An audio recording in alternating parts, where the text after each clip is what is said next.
चंद्र कुमार जी थे तो राजा, लेकिन राजा होने के बाद भी भगवान की अष्टयाम सेवा करते थे। यानी भगवान के मंदिर में खुद झाड़ू लगाए, खुद पोछा लगाए, अष्टयाम सेवा करें, एकादशी का व्रत भी करें। एक दिन एकादशी का व्रत था और सुबह जो है अगले दिन पारायण करना था। व्रत थे रात्रि तो व्रत थे एकादशी, तो द्वादशी को पारायण करना था। तो पारायण का भी मुहूर्त निश्चित था, उसी मुहूर्त के भीतर पारायण करना है व्रत का। इतने में दुर्वासा जी आ गए सुबह सुबह। और जैसे दुर्वासा जी आए तो बताया कि महाराज मैं कल से एकादशी हूँ, पारायण करें। दुर्वासा जी के हम अभी सरोवर से आते हैं, भगवान सूर्यनारायण को अर्घ्य दे संध्या वंदन करें, फिर साथ में हम भी उपवास है कल से एकादशी का, आके साथ में पारायण करेंगे। ठीक है महाराज। अब दुर्वासा जी चलते जी आवे नहीं करीस। अगोरत थे, मुहूर्त निकला थे, समय निकला थे पारायण के। तो इनके सेवकों ने कहा महाराज ऐसा करिए, अभी भोजन वगैरह प्रसादी मत पाइए, अभी आप केवल जल ग्रहण कर लीजिए, तो पारायण का पारायण हो जाएगा, है ना। आहार ले लेंगे, कुछ जल ले लेंगे, जलाहार कर लेंगे जी। तो जल आहार ले लेंगे तो फिर पारायण भी हो जाएगा और उनके आने के बाद साथ में फिर प्राप्त कर लीजिएगा प्रसादी। ठीक है भाई। परिणाम स्वरूप जल ले लिए अम्बरीश जी, और जहां जल ले जी तत्के दुर्वासा जी आए। जल ले पूरा तैयार हो गई। दुर्वासा जी आया क्रोध, इनको कहा कि मुझको बुला करके मेरी अवहेलना करते हो, छोड़ूंगा नहीं तुमको। आया दुर्वासा जी को क्रोध में दुर्वासा जी दौड़ पड़े। जैसे ही इतने में अम्बरीश जी और दुर्वासा जी दौड़े। दुर्वासा जी ने जटा उखाड़ कर पटक दी, उसी में से एक भयंकर कृत्या प्रकट हो गई महाराज।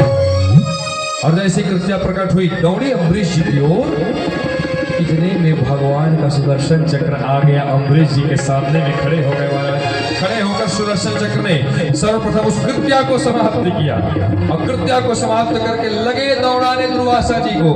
अभी जैसे मैंने सुनाया जयंत को राम जी का बाण दौड़ा रहा था ना, हाँ, 3 लोग 14 भुवन जयंत भागा, उसी प्रकार अब दुर्वासा जी भगवान के सुदर्शन चक्र पीछे पीछे आ रहे, दुर्वासा जी आगे आगे भगे जा रहे।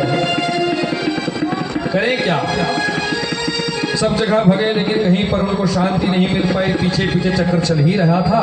तब तक भगवान के शरण में गए। जैसे भगवान के पास गए, भगवान से जाकर के कहा प्रभु मेरी रक्षा करिए, आपके चक्र से मेरी रक्षा करिए। भगवान ने कहा कि भाई मैं नहीं कर सकता। कहा प्रभु आपका चक्र है, आप नहीं करेंगे तो कौन करेगा। कहा कि नहीं मैं बिल्कुल नहीं कर सकता, मैं बता रहा हूं आपको। क्यों? आप तो सर्व स्वतंत्र है प्रभु, आपको नारद जी कहते हैं परम स्वतंत्र, न सिर पर कोई। आपको किसका भय है, आप क्यों नहीं रक्षा कर सकते। भगवान ने कहा देखो भाई दुर्वासा जी, मैं स्वतंत्र नहीं, मैं भी किसी के अधीन हूँ। दुर्वासा जी पूछे प्रभु आप किन के अधीन है। तो यहाँ भगवान बता रहे हैं कि भगवान किन के अधीन है। भगवान कहे दुर्वासा जी मैं अहम भक्त पराधीनो या स्वतंत्रैव द्विज साधुभिर्गस्य हृदयो भक्तिर्भक्त जन प्रियः। कहा मैं अपने भक्तों के अधीन हूं, अहम भक्त पराधीन हूं, मैं भक्तों के। और अगर आपको इससे रक्षा करनी है ना, तो आपको सर्वप्रथम उनके ही चरणों में जाना पड़ेगा। किनके चरणों में, जिनके लिए आपने अपराध किया, अर्थात अम्बरीश जी के चरणों में। जैसे दुर्वासा जी ने इन बातों को सुना, दुर्वासा जी तत्क्षण आ गए अम्बरीश जी के पास, अम्बरीश जी के चरणों में आके लौट गए महाराज। जहां लौटे तुरंत अम्बरीश जी उठाए, महाराज ये उल्टी गल करके महाराज उठिए आप। तुरंत उठाया, उठा करके कहा कि दुर्वासा जी ने कहा अम्बरीश जी मेरी रक्षा करिए, भगवान का चक्र पीछे पड़ा हुआ, मेरे प्राण ले रहे। तो अम्बरीश जी हाथ जोड़े और हाथ जोड़कर कहने लगे हे प्रभु, यदि नाथ मैंने आपकी निष्ठा पूर्वक सेवा की हो प्रभु, मनसा वाचा कर्मणा, मैंने मन में कभी कोई दूषित विचार न लाया हो और सच्चे मन और कर्म वचन से यदि आपकी सेवा की हो प्रभु, तो हे सुदर्शन भगवान आप शांत हो जाइए प्रभु, और महाराज जी को, महात्मा जी को क्षमा कर दीजिए। जहां इतना कहे वहीं पर सुदर्शन चक्र तत्क्षण अंतर ध्यान हो गया, दुर्वासा जी को पक्ष दिया और चल पड़ा महाराज अन्यत्र।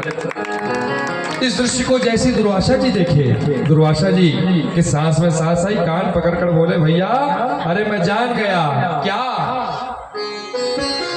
अहो अनंत दासानां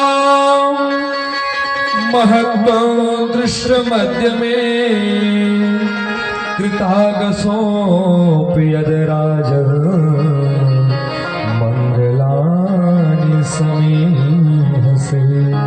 आज मैंने भगवान के दास की महिमा का दर्शन कर लिया कि भगवान का दास क्या होता है। इस प्रकार भगवान की दास की महिमा गाते हुए चल पड़े दुर्वासा जी। आगे परीक्षित जी से सुखदेव भगवान कहते हैं कि परीक्षित जी इन्हीं के पावन मंच में आगे चल करके युवनाश हुए, जिन्होंने इनको भी संतान उत्पत्ति में समस्या हुई। राजा युवनाश को महात्मा लोग आए, आकर के पूजन अर्चन सब की, यज्ञ वगैरह, और यज्ञ से जल को अभिमंत्रित किया। जल को अभिमंत्रित करके घड़े में भर के रख दिया। कहें कि जैसे सुबह होगा रानी को पिलाएंगे जल, ऐसे कि मरकम रख दीजिए। हाँ कहा, हाँ सूतिहा झान, तो मरका में भर के जल रख दी। और अचानक राजा योनाश जो है रात्रि में जगी, प्यास लगी सब, और जहाँ प्यास लगी जगी सुखी, तो जैन जल रानी साहिबल पियावर रखे रही ने ताकि उनकी संतान उत्पत्ति हो, वही जल धोखा से महाराज पी पाए। परिणाम स्वरूप महाराजे के गर्भ में लड़का आ गया। हाँ, इनके घर में भी बालक, गर्भ में बालक आ गया। और कालांतर में योनाश के ही उदर से शल्य चिकित्सा, जो ऑपरेशन अभी कुछ वर्षों पूर्व यहाँ आया है, कि सनातन में कब से सोचे, शल्य चिकित्सा के माध्यम से उस पुत्र को जन्म कराया गया। मानधाता का जन्म हुआ, और मानधाता के सत्यव्रत और इनके वंश में महाराज हरिश्चंद्र हुए, जिन्होंने अपने जीवन से सत्य को प्रकट किया। महाराज हरिश्चंद्र के रोहित हुए, रोहित के बाहु हुए, बाहु के सगर हुए, और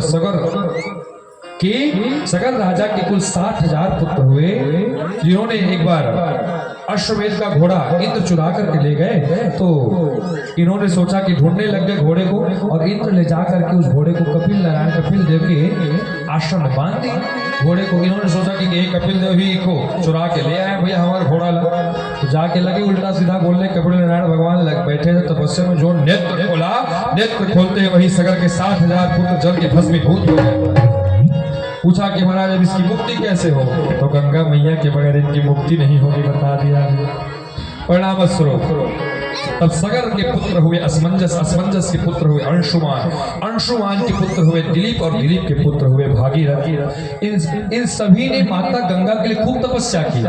लेकिन जब भागीरथ जी ने तपस्या की, कठोर तपस्या, तब जाके तरल तारिणी सकल पाप विध्वंसनी कल कल्लोलवंती भगवती माते श्री गंगा आकर के धरा पे अवतरी थी, जो विश्वनाथ के मस्तक पे अभिराजित हुई, फिर नीचे धरती पे आई। महाराज नीचे धरती पे गंगा मैया आई। कौन सी गंगा? और इन गंगा मैया ने जाकर सगर पुत्रों के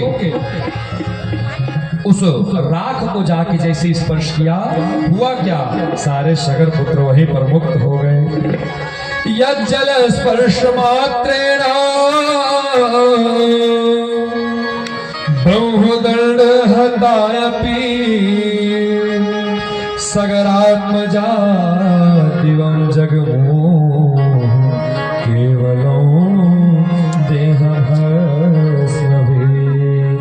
जिस गंगा की स्पर्श मात्र से सारे सगर पुत्र मुक्त हो गए। और आद्य शंकराचार्य भगवान कहते हैं, जैसे कोई व्यक्ति गंगा जी चला गया प्रयागराज हरिद्वार, और कई जन जाड़ में नहीं नहाए जी, जाए एक बार घला, ज्यादा जाड़ है इसे बहुत जाड़ है महाराज, कहाँ नहावो अकड़ जाते, ऐसे भी होते हैं। तो घबराने की आवश्यकता नहीं, कहीं ज्यादा जाड़ से आप नहा नहीं पा रहे गंगा में ना, तो आज आदि शंकराचार्य भगवान गंगा मैया की महिमा गाते हुए कहते कि गंगा तो दर्शनान मुक्ति, केवल तुम्हारा जीव यदि दर्शन कर ले तो जीव की मुक्ति हो जाती है। ऐसी हो गंगा तुम। मानस में गोस्वामी जी कहते गंगा कैसी है? ए जी गंगा सकल मुद मंगल मूला,